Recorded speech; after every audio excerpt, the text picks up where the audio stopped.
So welcome everyone to this episode of the Create Mod. In this episode, we're going to be taking a slight detour from the normal Create Mod things, and we are going to be taking a look at two specific mods in this episode, specifically Easy Piglins and Easy Villagers. I have, so these mods are designed to assist with the automation of specific processes in the game, which are rather tedious and could be extremely necessary for vanilla gameplay. So in vanilla Minecraft, you have to barter with piglins, basically give them gold and they will trade it for you. The Easy Piglins mod allows you to pick up piglins. See if I can get a piglin here. And you find the piglin, and then you can't pick up aggressive or busy piglins. So if I were wearing gold armor here, I can pick up the piglin, and then I can put the piglin inside a barterer. And if you put gold into the barterer, they will automatically trade with it and give it faster, making this a lot faster because there's no seams within it, and you don't have to deal with so many filters that are obnoxious to get, and it's a pain. With the Create mod, you can also automate this further along with having a gold farm hooked up to this input, and it seems like with it filtering out one item at a time, and you have the speed at 25 for 6, it will automatically keep the last one at a perfect amount, so that I put this here in case I was going too fast or slow, so I could figure out the perfect timing for that. And then it'll auto-filter out the chutes. This should also work with hoppers, though I'm pretty sure it's a bit slower, and they have a bit more of a filter, so it's not quite as good. And be aware that this farm is pretty dang efficient, and this has been going for maybe 5 or 6 or 7 hours, and I've gotten all of this stuff. And also, you don't need to use sophisticated backpacks. I just use sophisticated backpacks for the storage of these things because it has a lot of storage capabilities with few slots, especially with the stack upgrades. And if you have that mod installed, it's a great way to store all this, though this is extremely expensive to get, and even just the diamond one is pretty expensive, but it's very worth it because you can have so many items in one single slot and in one single block. It's just so nice and fun and easy. Okay, then we have for the Easy Villagers, which is slightly different, but I believe this one was based on this one. I'm not 100% sure if they were made by the same person, but if they were, that would make sense. We have two different farms. One is designed to completely automate the breeding process and the, the conversion process of villagers. And this one here is designed to be an auto trader. So, we're going to start with the auto trader just so I can get you the concept of why you might want to build one of those farms. So, an auto trader is designed to basically take items that you want to get emeralds from. Specifically with clerics, you would choose rotten flesh, as well as other mods have other villagers with specific trades that are very good. They basically will the auto traders, which are different from the normal traders, which you can scroll through, are basically just one block entity villager, which auto refresh, and it's nice and they don't move. These basically auto trade for one specific trade, and if you set them to things like this and you have it hooked up to, like, say, a mob farm, instead of just trashing rotten flesh, you can send it through here and at least get some emeralds out of it. Then you can send it down through here to basically the emeralds down. You can send it to a number of different traders. Like, I can automate lapis with the auto trader, and this one hasn't been running for nearly as long. But, yeah, you can automate, like, lapis, redstone, honeycomb, which is a pain to get. It's more of a pain to get than honey with Create Mod. And shulker shells with the, sponges, ferment. So, if you have other mods, like, you can use all vanilla villagers if you want. That would make sense if you just have this. But if you have the ability to modify your mod pack to get other villagers. I would highly recommend the More Villagers mod, which add a whole bunch of special villagers. This one's from another one, which we'll do in the next episode. And you can get a whole bunch of different things that are unique to the traders themselves. And it just adds a lot more variability to the default villagers, allowing you to automate things that are more difficult, let's say, to get. And at least all of the ones in this mod work with the easy villagers, and specifically like the hunter. That could be very good if you don't have the ability to move shulker or the spawners or make a blaze farm. And these are a pain to get because you have to grow mushrooms and craft it, but that would be easy. Slime balls, no slime farm necessary, and that would probably be just as efficient as a slime farm. Gas tiers are a pain to get, as well as rabbit's foot. The forester, small drip leaf, those are non-renewable in vanilla. And this one also has honeycomb, though I'm using the beekeeper from Friends and Foes to get that, which has the same trades, but a little more bee-themed. The engineer has a variety of different redstone components, which is very nice if you're into redstone, and it just works out well.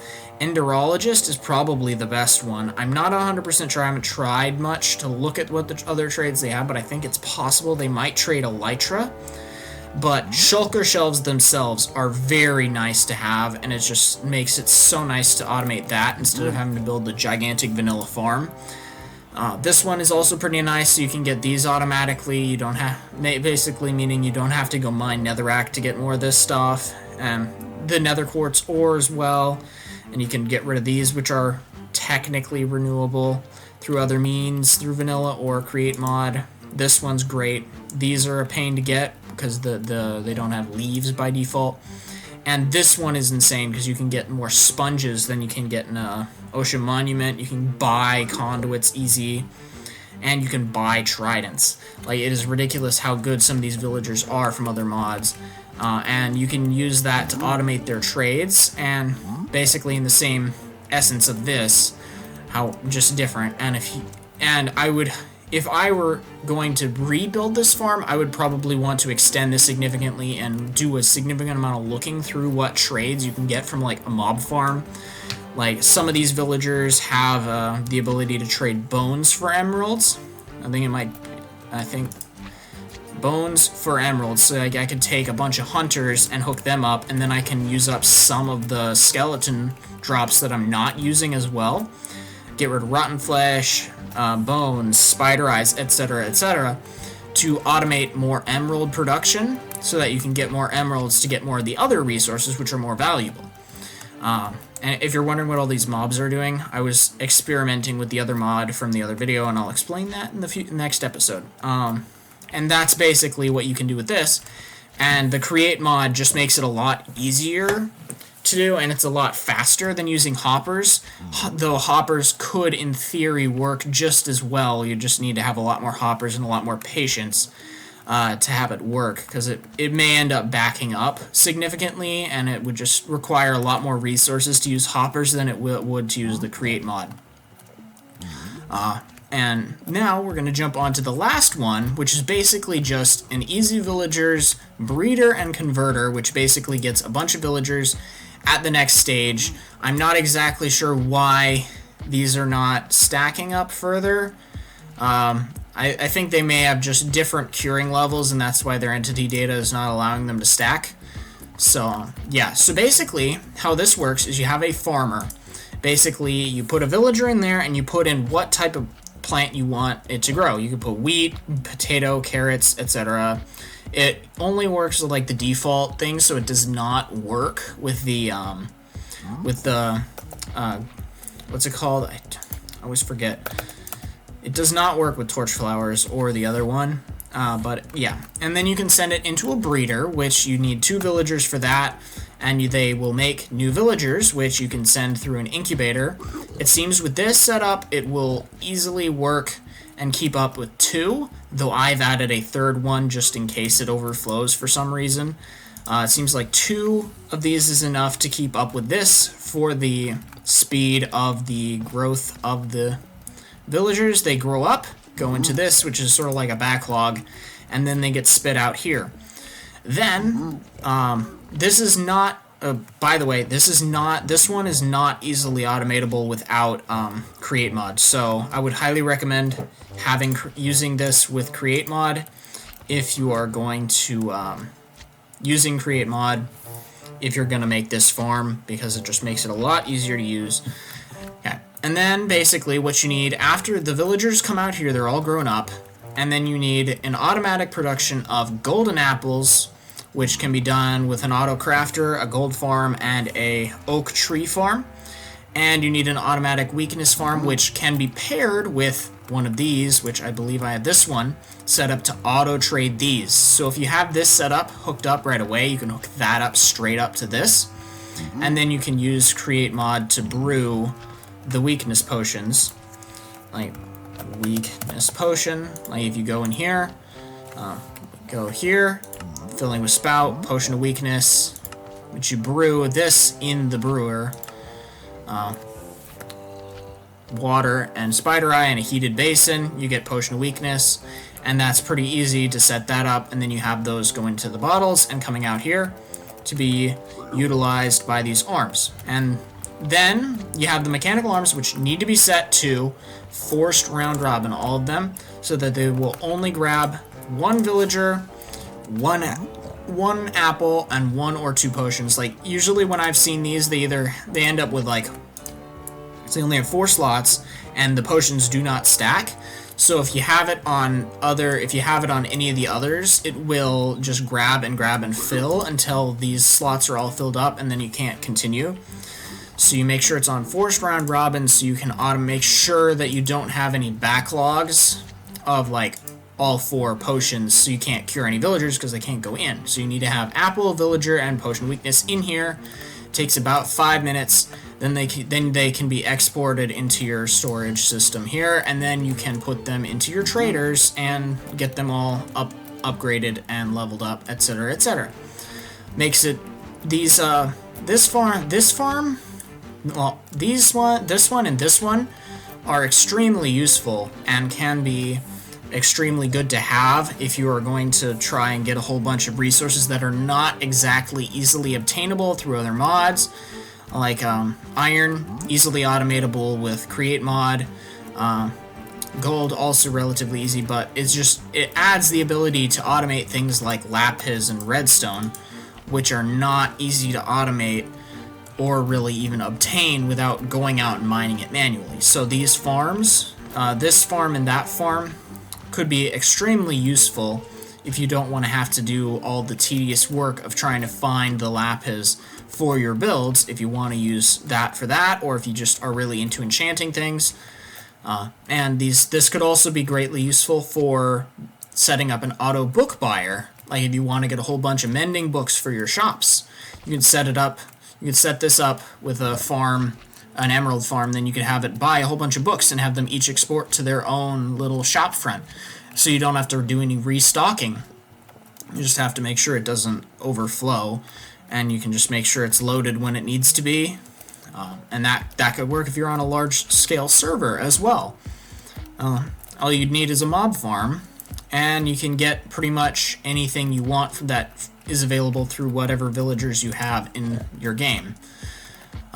Though be aware that these do make noise, and it could be useful to put some sort of silencer block, if that is available to you, in your world nearby these, so that they don't make as much noise. I'm looking at you, piglins. You're loud.